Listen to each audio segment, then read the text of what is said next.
future is now. Hi, everyone. Cheryl Cran here. Really excited to have you join our next episode on the Next Now podcast. And I have a really special guest with me today. I have Marcelina from Nelnet. She is the Director of Program and Change Management. I'm going to let her introduce herself in a moment. But Marcelina, woot, woot. So excited that you could join me today. Thank you for your time. I know. This is going to be so much fun. I know. I've been looking forward to this for weeks now. So why don't we start off by just telling everybody about yourself and your role at Nelnet, and then we'll get right into the other stuff. Yeah. Sure. I'm currently in Northeast, so I'm literally the opposite side of the continent from you, Cheryl. Couldn't get any further. You'll probably notice my accent. I'm originally from Poland. I was born there and I moved to US when I was 16.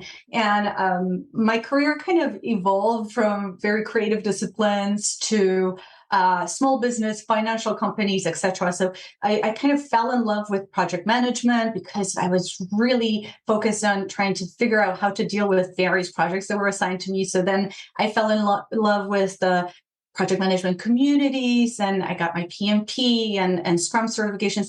And that was about 12 years ago. That's when I joined Nelnet. So throughout the 12 years, I kind of traveled through all of the different project management ranks within Nelnet, from managing to developing programs and processes. Then that led to facilitating workshops for professionals and small business professionals, and then led to teaching actually project management at graduate level and PMP certifications.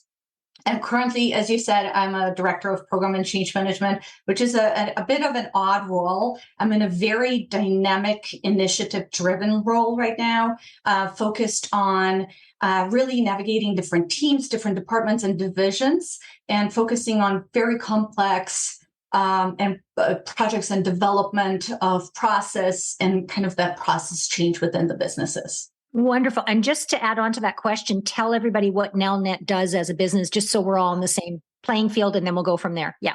Yeah, absolutely. Nelnet is an extremely diverse company, and most people don't even realize how many businesses we have under the Nelnet umbrella. So we're most known for the servicing of student loans, but there's so much more. There's pieces of technology, of product development. We're even in renewable. We're in investment world.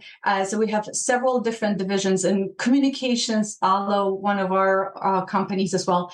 So I truly would love people to check us out. Go to nelnetinc.com and look through the different capabilities and businesses that we house under the big umbrella. It's vast. So bottom line, very vast, very complex, lots of change, which leads us into the next question, which is, your title includes change management. What changes are you helping to navigate within the organization? I know that's a question that probably would take much longer to answer, but we'll give us your best here with the time we have. Yeah. Yes, I'll try. Unlike most people in the change management area, I'm not involved in the human resource culture change. I'm more involved in change initiatives that center around business growth and those seemingly indirect changes that ultimately impact the bottom line. Mm-hmm. So I really have the insight into how does change impact the stakeholders, the team on the project, the end users. So really getting to know, kind of from both sides of before and after how people are reacting to change. Over the last 2 years, I've kind of divided my time between large scale, more technical product-based projects and also change relative to business diversification. This one in particular is very interesting because kind of the underlying aspects of that change is all focused on how do we create a self-centric point of view instead of looking at opportunities from operational perspective. How do we look at it from a sales perspective and growth perspective? What kind of tools do we need to better communicate and track our growth? How do we enable those conversations between very diverse business lines that oftentimes don't even really, they're just completely different businesses. They don't align. And then prior to that, I was involved in some really fun projects, like, for example, carrying an initiative to change the perception of project management and the value of delivering successful projects as a company. The objective was to really reposition us in the marketplace. So that pertained to developing processes, promoting, really going out there and showing our customers how we can deliver successfully technology and kind of take that stress off of our customers, because I think that's what people feel the most. They're very tense around big projects, big changes coming up, and our whole model was, we'll take that and take care of it, so you can sit back and relax. That was a fantastic initiative. I love it. And you know what we have in common? I think when you and I met, when I did some work, I did the Future is Human keynote for your group of leaders. And when we work together, what we have in common is that exciting view of the future of work and how it is. I love that you said the customers, it is people first. And we really are at a crux now of technology enabling humans to better communicate, for us to really do that at a higher level. I think your title needs to also have future of work in there too. Director of program Future of work. and future of work. Yeah. Let's just add that to your resume, shall we? Yeah. Let's go to the next question, because I think it's relevant to, my area is change leadership, future of work. Yours is as well within the organization. Why do you think it's so hard for people to change? Like, I know that could be a whole separate episode as well, but what do you think? What are your thoughts? Yes, there are probably 10,000 reasons, right? I think the three main reasons that really jump out at me. One is the sense of control. It's, change is oftentimes triggered by external factors, which means it's not something that I initiated. It's not something that I decided for my own life. That makes me uncomfortable, right? I'm going to push back and resist. So it's kind of that concept of letting go. When you're sitting on an airplane and you're looking out the window and you're thinking to yourself, gosh, I sure wish that, that pilot had enough sleep or training, right? It's that kind of sense of nervousness that then translates to organizational change. So if you don't know your leadership, if you don't know what their motives are, if you don't understand their philosophy, that's going to make you even more uncomfortable about the change. Again, less control, right? The second aspect, I think it goes back to those of us who love rituals, love the daily habit, the autopilot approach to life. Yeah. So again, if you're trying to inject change into a heavily structured life, team, organization, insert whatever, it becomes extremely disrupting. And last but not least, I think the most important is something that we often hide, and that's the insecurity. Yeah. Right? Not believing we can survive or even thrive in change or because of the change, fearing of being seen, uncovered. And in most cases, we wake up on the other side and the change is better than we thought, right? But there are situations where we do uncover problems. They surface to the surface much quicker. Take COVID, right? We're going to use this as an example for decades. You and I talked about this, how it triggered this awakening in many of us. We changed jobs, we moved, we took dust off those plans that were very dormant, and we took them and we acted on them. And again, all those cracks were made more visible. So it's really taking a step back and looking back at your track record and really seeing your success record in adapting to change. I bet it's not as bad as you think. You do adapt very quickly. So if we look at those aspects of, kind of resisting change, I think we can explain them to ourselves and make it a little bit easier on ourselves. Yeah. I love what you're saying, because it's really, that's what our research, and that's what I share with audiences as well, is it's really all about psychology. Change is a deeply psychological process. So everything you mentioned, control, autonomy, where am I in the scheme of things? Insecurity. Am I going to look as effective with this change or not? Like, all of that's completely valid. And I think that, that's why for me and the work that I did with your group, it's all about the future is human, in that we have to really accept and acknowledge that when it comes to change, the people part is the most challenging. The technology is simple. You can program it. It can happen. Yeah.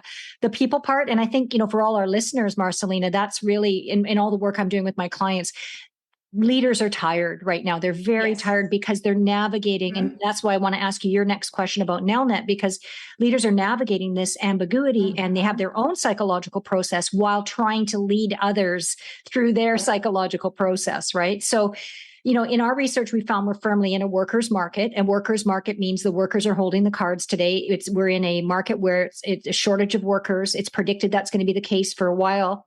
How has Nelnet experienced this? What's your turnover rate? What's your burnout? How have you experienced the Great Resignation?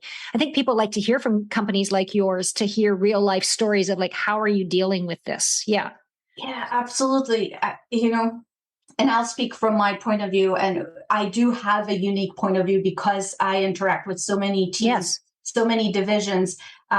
So my point of view is really almost like face to face with those teams. I think we felt similar impacts as other organizations. We're not unique in that aspect. What we've excelled at, which was almost mind-blowing, was that shift to working from home.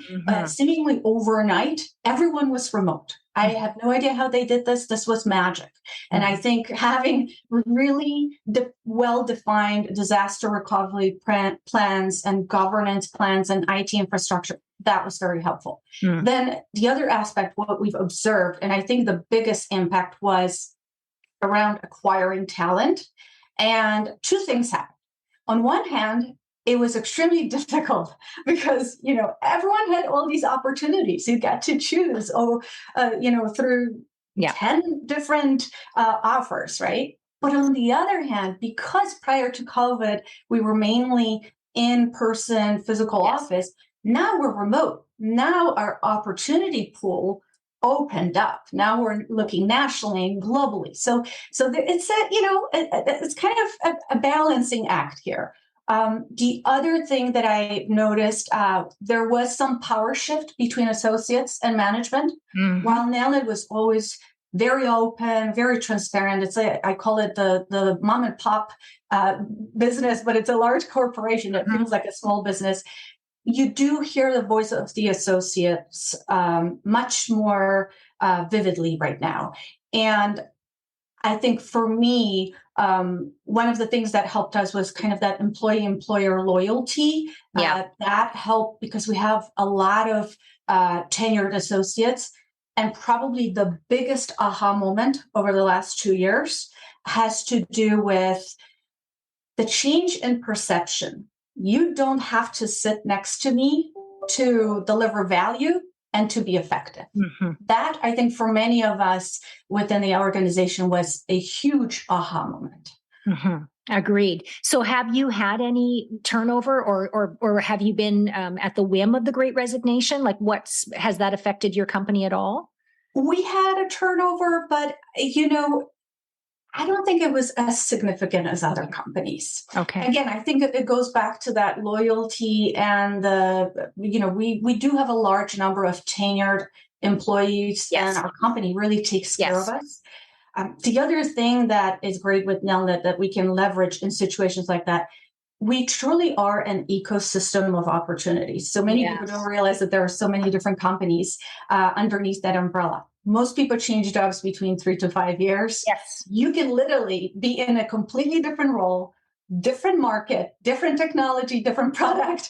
So that's the key company. That's the key right there, Marcelina. I would say for any listeners, if your organization has career pathing or opportunity within itself, then you're not going to experience that great resignation impact as much as other companies will. So that's a good point. Excellent. Absolutely. Thank you. Quitting should be the last option in situations like that, really. Yeah. Well, and see, in your case, what I love about it is if somebody is wanting to learn more about a different operation, the opportunities are there. And so you get that multi-industry experience within your own brand. And that's a huge competitive advantage. I'm a living proof of that. I literally had almost a different roll every 2 years. Yeah, no. And for those that are listening, if you get disheartened because your company is not that, then what we have to accept in this world of hybrid and workers market is that people will be seeking new opportunities, looking for growth. It's normal to where we are now. And to your point about associates and the power dynamic is shifting, that we're moving to a shared leadership future, not the hierarchical. Would you agree? 1000%. Yes. Yeah. And this is an opportunity, I think, for organizations to really change that perspective and think more broadly. What are we offering? What is the next step that we can anticipate for our employees, for our associates? How can we make their career stronger and make them better? Yes, because if we focus on that people human, in other words, rather than that fear attitude of let's hang on to our people or let's, that's not reality. But if we're helping people be successful and go on to more success, that has a ripple effect that benefits everyone. So it's kind of like the saying where the more you want to control something, the less control you have. Exactly. The more you want to hold on to someone, the quicker you're going to lose them. Yes. Yeah. Again, psychology, very true. Absolutely. So, I think people listening or watching are going to tune into the fact that you have a lot of energy. You're very passionate. I have a lot of energy. I'm very passionate. You and I together, we're like, we're soul sisters. But let me ask you, why are you so passionate about change? Like what drives you? What keeps you going? Yeah. Why? Yeah. I think my answer is going to be a little bit, not the most popular answer. Okay. Cool. For some, it may be quite boring. We're good with that. That's all good. We'll go with that. Yes. I think I became passionate about change and change management because of my first love of project management. Really, I realized that change management was that missing link to taking project execution to the next level. I mean, if you really look at it, both disciplines are in perfect harmony. They complement each other. Proper initiation of change helps you stage the project initiation and so on. So proper closing helps you really sustain the change later on. Just going away from this theory, I can go on this for weeks. Totally. I'll try not to. But okay. I do believe that every expert project manager should have a good understanding of change management and should be able to navigate change management concepts, especially when it comes to change resistance and that human side of change. Yes. It is instrumental in navigating stakeholder just situations, not just conflict, because it's not always conflict, but how people are resisting your request, how they're resisting project activities. All of that really goes back to change management. Another thing that keeps me so interested in this is right now we're talking about change. It's a hot topic. We really talk a lot about it, but I think within 20 years, it's just going to become an integral part of any organization. It's going to be much less intrusive, much more systematic. Our future generations will find change much easier. It's going to be almost innate to them. I think they're going to be much more fluid. This is a hot topic now, like project management was 30, 40 years ago.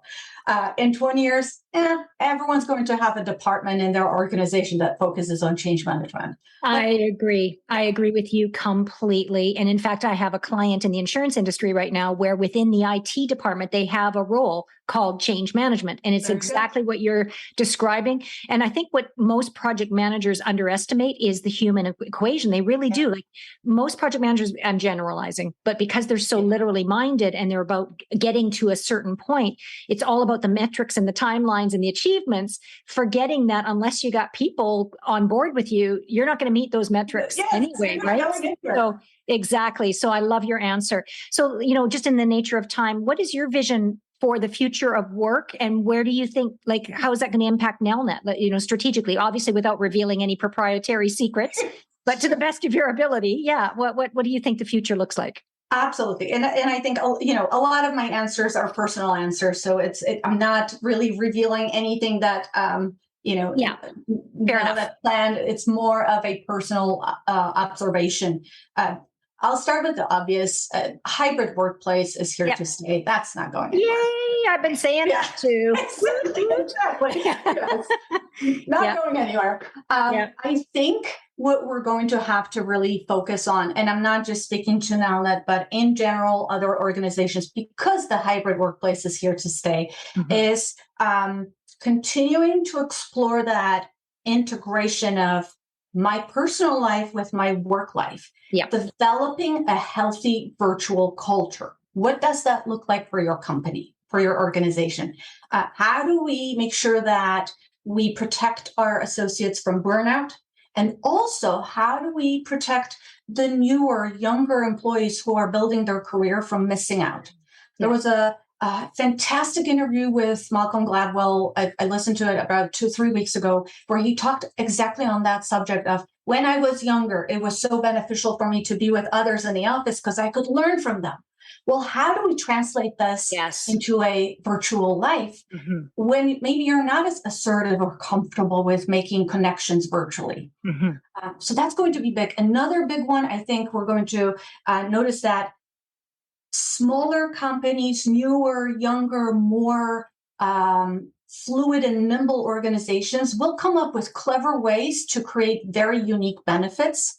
So we're going to have to keep up with that and invest in our associates in different ways. Maybe it's untraditional education, untraditional career paths. I don't know what that is, but we're going to have to be creative to keep up with that demand. And then again, paying special attention to tenured employees, avoid quitting, avoid withdrawal.